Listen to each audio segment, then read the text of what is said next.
Fantatra-tu fa malahelo ianao izay no mahatonga zaho loza rehetra izao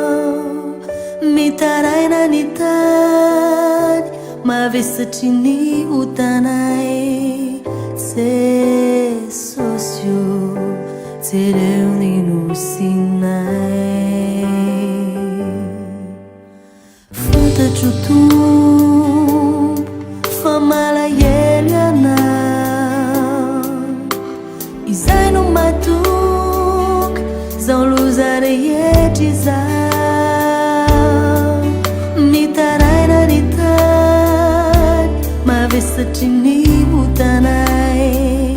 sesosio jereo ny nosinay mifona ho an'ny fireneko ao fa mijaly zahay ety mifona ho an'ny fireneko ao fa marary zahay ety mitao maheno izao vavaky izao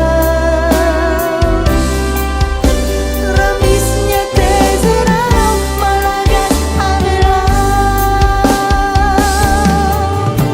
mifona ho an'ny fireneko ao fa mijaly zahay ety mifona ho an'ny fireneko ao fa marary zahay ety mitao maheno izao vavaky izao raha misy ny atezerao malagasy avelao indraindray dia mifanometsiny izahay tsy mba mifamela mba ho malagasy hitambatro iray tsy izany anefa